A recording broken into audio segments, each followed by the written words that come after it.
आदरणीय मंच और दोस्तों, मैं उन लोगों में से हूं जो मानता हूं कि मोदी जी ने सबका साथ सबका विकास का जो वादा किया था उसको बहुत कायदे से निभाया है। आपके समझ में ना आए तो ये आपकी और हमारी छोटी समझ की दिक्कत है।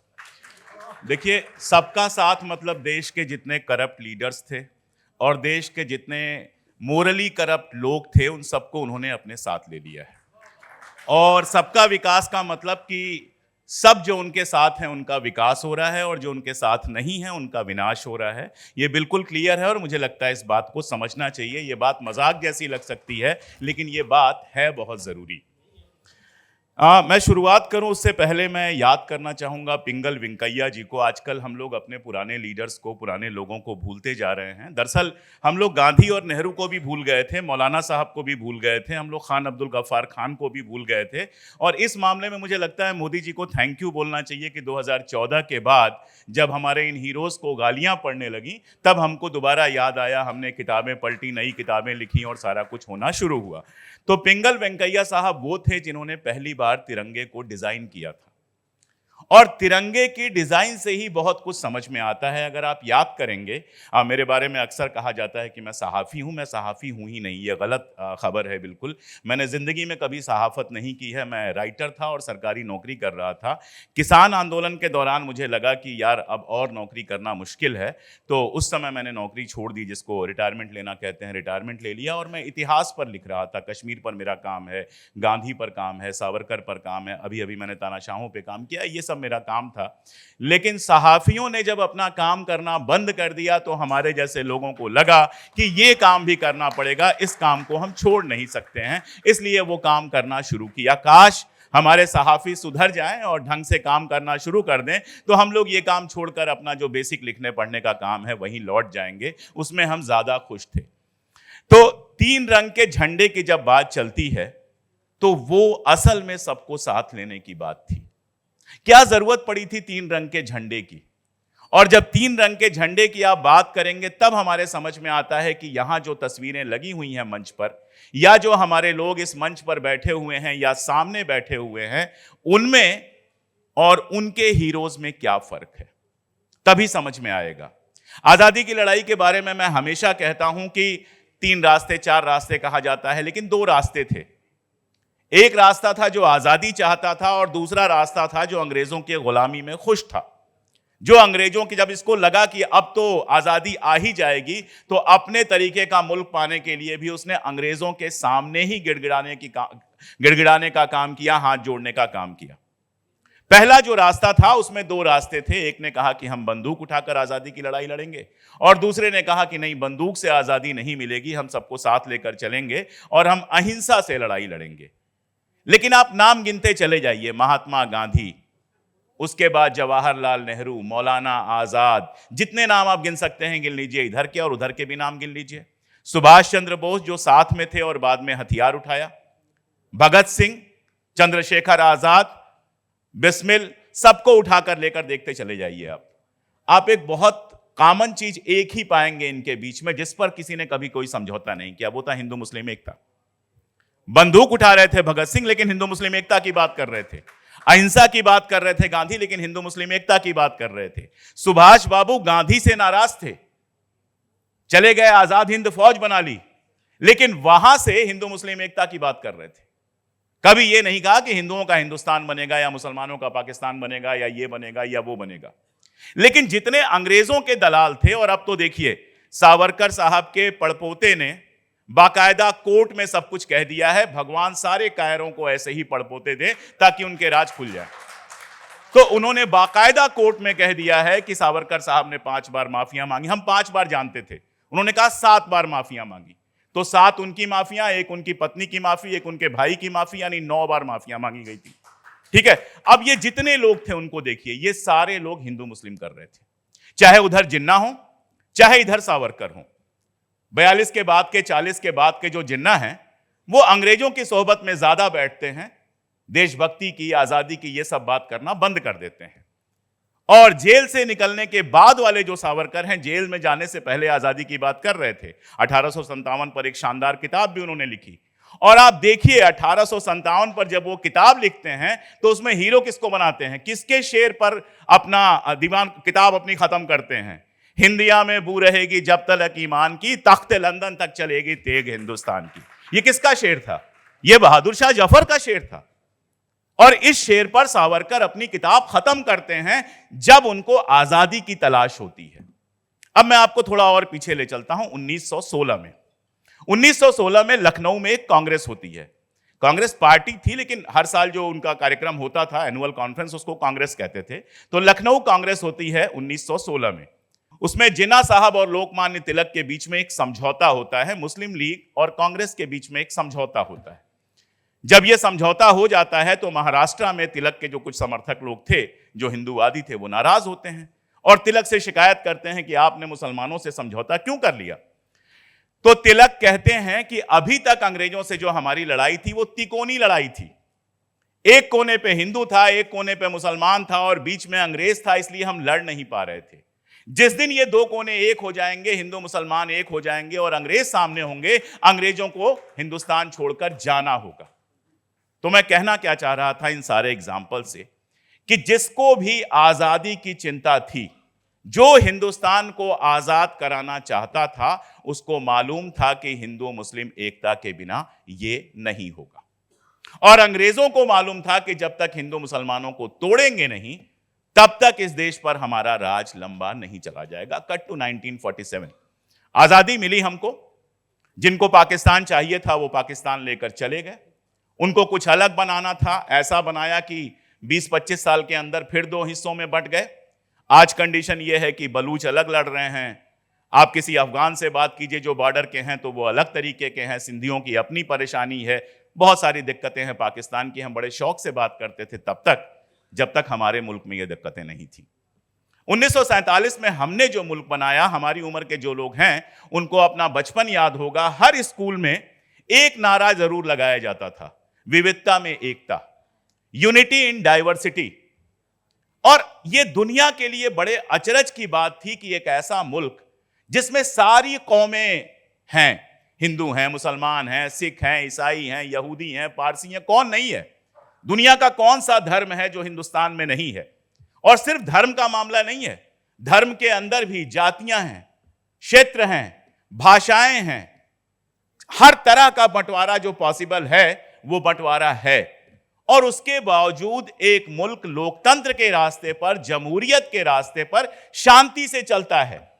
लक्षद्वीप से सांसद चुनकर आते हैं, तमिलनाडु से सांसद चुन के आते हैं, जम्मू कश्मीर से सांसद चुन के आते हैं और बिहार और यूपी से सांसद चुन के जाते हैं। सब एक ही जगह बैठते हैं, आपस में बहसें करते हैं, लड़ते हैं, लेकिन सबकी फिक्र क्या है कि हिंदुस्तान को आगे बढ़ना चाहिए। और यही चीज सारी दुनिया के लिए मतलब एक तरह से आप कहें रिसर्च का सबब बनी हुई थी। 20 ऐसी किताबें हैं, आप अगर 50 के दशक की किताबें देखें तो 20 किताबें हैं जिसमें यह शक किया गया कि क्या हिंदुस्तान में डेमोक्रेसी कभी सक्सेसफुल हो सकती है।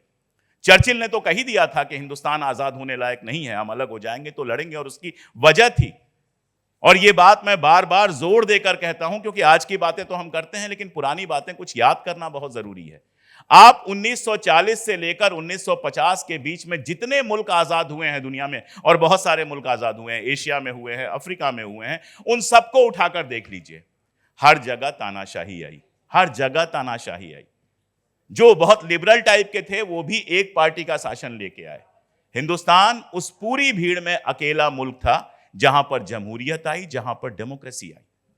और इसीलिए हमको जवाहरलाल नेहरू जैसे लीडर, मौलाना आजाद जैसे लीडर, डॉक्टर अंबेडकर जैसे लीडर, महात्मा गांधी जैसे लीडर्स के सामने सर झुकाना चाहिए कि दुनिया में सर उठाने का उन्होंने मौका दिया डेमोक्रेसी को लाकर। अब जो ताकतें उस समय आजादी के समय बिलबिलाई हुई थी क्योंकि उनकी नहीं चली थी। सावरकर 1945, 1944 में इतनी बड़ी बड़ी बातें करते हैं। चूंकि सावरकर पे मैंने किताब लिखी है तो मुझे पढ़ना पड़ा वो सब कुछ, जो किसी को ना पढ़ना पड़े तो बहुत अच्छा है, बहुत अजीब था वो पढ़ना। लेकिन सावरकर लगातार ये बात कह रहे हैं, लोगों से अपील कर रहे हैं कि कांग्रेस को किनारे करो, हम तुम्हारे लीडर हैं। लेकिन इस देश के हिंदुओं ने सावरकर को नहीं, गांधी और नेहरू और मौलाना और पटेल को अपना लीडर चुना। और इसीलिए 1947 के बाद हिंदू महासभा और इस तरह की जो पार्टियां हैं उनका कोई खास महत्व रह नहीं जाता है। यहां से कट टू मैं सीधे आज के वक्त पे आता हूं, क्योंकि कुछ जरूरी बातें आज के वक्त पे करनी है। आज अगर सबसे ज्यादा गालियां पड़ती हैं महात्मा गांधी को, सबसे ज्यादा गालियां अगर पड़ती हैं जवाहरलाल नेहरू को, और ये तो आप लोग जानते ही हैं कि गोडसे को जब गांधी जी को मारने के लिए भेजा गया था तो साथ में नेहरू का नाम भी था कि अगर मौका मिले तो उनको भी निपटा देना।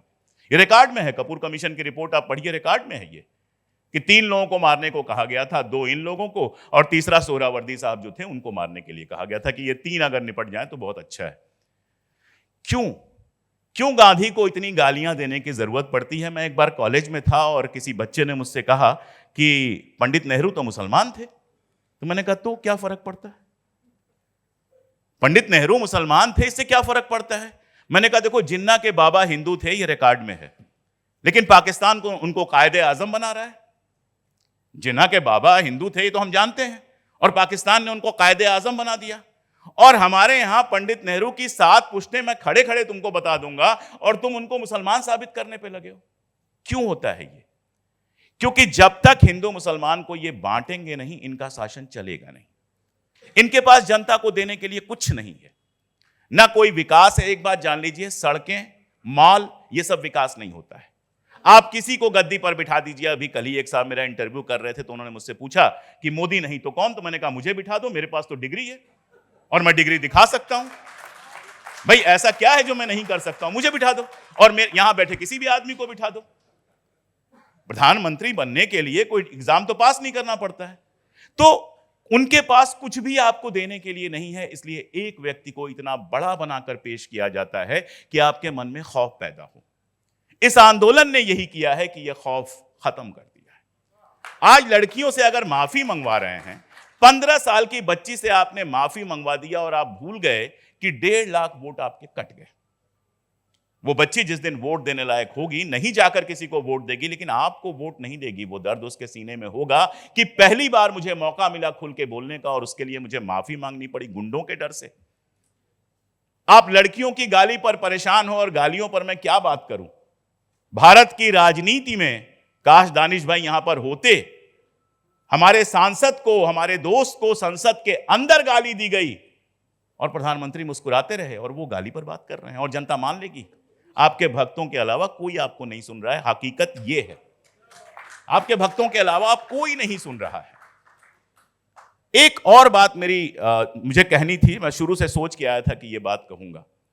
एक गलती हमसे हमेशा हो जाती है और हमें लगता है कि सांप्रदायिकता अल्पसंख्यकों का मामला है। जब भी मुझे कोई कहता है मुस्लिम मोहल्ले में कार्यक्रम कर रहे हैं, फलां मोहल्ले में, कहता हूं क्यों? जरूरत तो उस मिडिल क्लास सवर्ण हिंदू के बीच में बोलने की है जहां से सांप्रदायिकता सबसे ज्यादा फैली है। जो विक्टिम है उनको मैं क्या भाषण दूं? जिनको यह डर है कि मेरा बच्चा ट्रेन में आ रहा है। मेरे एक दोस्त ने मुझसे कहा कि जब मेरा बच्चा ट्रेन से आता है, तो कश्मीरी दोस्त है वो, उन्होंने कहा मैं उससे कहता हूं कि जब फोन आए तो अंग्रेजी में बात करो, मुझसे कश्मीरी में बात मत करो। इससे बड़ी शर्म की बात क्या हो सकती है? एक मेरी दोस्त ने कहा कि बच्चे को अब टिफिन में मैं अंडा भी नहीं देती हूं। इससे ज्यादा शर्म की बात क्या हो सकती है? और हम उन्हीं को लेक्चर दें, हम उनसे कहें कि तुम्हारे भीतर सांप्रदायिकता फैल रही है। भैया, जब डर पैदा होगा तो आदमी झुंड में इकट्ठा होगा। दिक्कत झुंड की नहीं है, दिक्कत डर की है। दिक्कत उस डर की है जो इस देश में पैदा किया गया है, जिसकी वजह से एक और कायद हमको दिखाई दे रहे हैं और सफल होते हुए दिख रहे हैं। पॉलिटिक्स की बात कीजिए, मुसलमान का नाम लेने से लोग डरते हैं। मैंने अच्छे अच्छे नेताओं को, पत्रकारों को देखा है, अल्पसंख्यकों के साथ अत्याचार हो रहा है, ईसाइयों के साथ अत्याचार हो रहा है, होने लगा है। अब जब से उड़ीसा में ये गए हैं होने लगा है। लेकिन क्या इस देश में अत्याचार की मुख्य धारा ईसाइयों के खिलाफ है? क्या इस देश में अत्याचार की मुख्य धारा जैनों के खिलाफ है? क्या इस देश में अत्याचार की मुख्य धारा पारसियों के खिलाफ है या सिखों के खिलाफ है? मुसलमानों के खिलाफ है। तो फिर नाम लेने में क्या दिक्कत है? हमारे पुरखों को तो कभी दिक्कत नहीं हुई, गांधी जी को तो कभी दिक्कत नहीं हुई, नेहरू जी को तो कभी दिक्कत नहीं हुई। हमें क्यों दिक्कत होनी चाहिए? और यहां पर यह बात समझनी चाहिए कि भारतीय जनता पार्टी ने जो पूरा आईटी सेल का जाल फैलाया है, जो लगातार परसेप्शन देता है, आप कोई बात लिखें और तुरंत आकर गालियां देने लगता है, उसका एक डर जाने अनजाने में हमारे मन में बैठा है। और पॉलिटिकली करेक्ट होने के लिए हमें कई सारी चीजें दिक्कत तलब लगती हैं। हम राहुल गांधी का समर्थन नहीं करेंगे, नहीं तो हम पॉलिटिकली रॉन्ग हो जाएंगे। हम मुसलमान का नाम नहीं लेंगे क्योंकि हम पॉलिटिकली रॉन्ग हो जाएंगे। हम सनातन पर सवाल नहीं उठाएंगे। हम नहीं पूछ सकते कि गांधी जी ने नेहरू जी को चिट्ठी में लिखा था कि सनातनी मेरी हत्या करना चाहते हैं। हम नहीं पूछ सकते, क्योंकि हम पॉलिटिकली रॉन्ग हो जाएंगे। हम नहीं कह सकते कि सनातन और हिंदू वैसे ही एक नहीं है जैसे तालिबानी और मुसलमान एक नहीं है। तालिबानी और मुसलमान में फर्क है। आज मेरी बहनें, मेरी माएँ यहां पर बैठी हुई हैं, लेकिन तालिबान अगर होता यहां पर तो नहीं बैठ पाती। उनको इतना ढक दिया जाता कि आंखें भी इनकी दिखाई नहीं देती। और क्या क्या होता आप जानते हैं। हर धर्म में यह होता है। हर धर्म में एक पॉलिटिकल धर्म होता है जो लगातार कट्टरता को बढ़ावा देता है, और एक दूसरा जिसको मैं आध्यात्मिक धर्म कहता हूं, जो सबको साथ लेकर चलने की बात करता है। और आज हमारे लिए सबके साथ की मतलब यह है, सबके साथ का मतलब यह है कि हम दोनों तरफ के लिबरल्स को इकट्ठा करने की कोशिश करें, पार्टी लाइंस कुछ भी हो। आज हम आपस में बैठकर बात करें कि बिना आईटी सेल से डरे, क्योंकि सरकार का डर तो बात का है, आईटी सेल का डर पहले है कि आके गाली दे जाएंगे। बिना उससे डरे अगर हम बोलना सीख पाएंगे, जो हम अपने मन की बात करना अगर सीख पाएंगे, प्रधानमंत्री जी तो मन की बात कर ही सकते हैं, कोई भी प्रधानमंत्री मन की बात कर सकता है, लेकिन जनता अगर अपने मन की बात करना सीख जाएगी तो बहुत सारे डरों से मुक्त हो जाएगी। और मुझे लगता है इस आंदोलन की बात बार बार करना जरूरी है कि किसान आंदोलन, एंटी-सीएए मूवमेंट, सर ने बिल्कुल, संदीप सर ने बिल्कुल उसको सही तरीके से बताया कि ये तीनों आंदोलन हमको सिखाते हैं कि जनता अगर एक साथ होकर आ जाए, दोनों तीनों में रिप्रेशन हुए, खासतौर पे एंटी-सीएए में तो बहुत रिप्रेशन हुए। मेरा छोटा भाई उमर आज भी जेल में है, हाई कोर्ट में गया था, फिर डेट टाल दी गई है, पता नहीं क्या क्या होगा। लेकिन उस रिप्रेशन के बावजूद हमने देखा कि जनता जब एक साथ आती है तो इस सरकार को झुकना पड़ता है। जहां इस्तीफे वापस नहीं होते हैं वहां इस्तीफे करने पड़ते हैं, जहां इस्तीफे नहीं होते। जहां कानून वापस नहीं होते हैं वहां किसानों के डर से आपको कानून वापस लेना पड़ता है। और जहां जो तय कर लिया जाता है वो कर दिया जाता है, वो एंटी-सीएए मूवमेंट के बाद आपको रोकना पड़ता है। तानाशाह हमेशा बहुत डरपोक होते हैं। एक आखिरी किस्सा सुनाकर मैं अपनी बात खत्म करूंगा। चाउसेस्कू का नाम हो सकता है आप लोगों ने सुना हो। चाउसेस्कू रोमानिया का बड़ा तानाशाह था। वो और उसकी बीबी मतलब रूल करते थे बिल्कुल। एक बार क्या हुआ, वहां महंगाई बढ़ गई, और महंगाई बढ़ने के बाद खबर यह मिली, चाउसेस्कू को यह खबर मिली कि जनता थोड़ा गुस्से में है। और उस जमाने के जो तानाशाह होते थे वो क्या करते थे, वो रील तो बना नहीं सकते थे, उस जमाने में रील तो होती नहीं थी, तो वो क्या करते थे कि उनके घरों के सामने बड़ी बैल्कोनी होती थी। मुसोलिनी के यहाँ भी देखेंगे, चाउसेस्कू के यहाँ भी देखेंगे, औरों के यहाँ भी देखेंगे। उस बैल्कोनी पर खड़े होकर और बोलते थे, और सामने सड़क पर जनता खड़ी होकर तालियां बजाती थी। तो हुआ कि चाउसेस्कू उस बैल्कोनी में आ जाए और एक बार जो है अपनी बात रख दे, जनता फिर वाह वाह करने लगेगी। जैसे हमारे साहब से कहा गया होगा कि एक बार आप रील बना दीजिए, पूरा जनजी आपके पीछे भागने लगा होगा। ऐसे लोगों की यह भी दिक्कत होती है कि इनके आसपास कोई ऐसा नहीं होता है जो सच्चाई बता सके। डर इतना ज्यादा होता है, चमचागिरी इतनी ज्यादा होती है कि वही कहते हैं जो साहब सुनना चाहते हैं। सारे साहबों की दिक्कत है ये। तो वो गया बैल्कोनी पे भाषण देने लगा, और जनता को जब उसने देखा तो देखा कि जनता की आंखों में वो इज्जत नहीं दिख रही है जो दिखाई देती थी। जनता उस तरह से मेरी बातों से कन्विंस होती नहीं दिख रही है जैसी अभी तक दिख रही थी, और उसकी जबान लड़खड़ा गई। पहली बार चाउसेस्कू की जबान लड़खड़ाई थी। जनता के समझ में आ गया कि यह तानाशाह कमजोर हो चुका है। चौथे दिन तानाशाह की यानी चाउसेस्कू और उसकी बीबी की लाश जो थी वो सड़कों पर मिली। मैं कतई नहीं चाहता हूं कि इस देश में कभी कुछ ऐसा हो, लेकिन डर गया है राजा, ये बात बिल्कुल क्लियर है। और इसीलिए लोकतांत्रिक ताकतों को पूरी ताकत के साथ लगना चाहिए, और इस सरकार को एकदम गांधी जी के रास्ते पर चलते हुए लोकतांत्रिक तरीके से चुनावों के माध्यम से उखाड़ कर फेंक देना चाहिए। ये किया जा सकता है, ये हिम्मत हमें हमारे बच्चों ने दी है। मैं और आप सब उनके शुक्रगुजार हैं। बहुत शुक्रिया।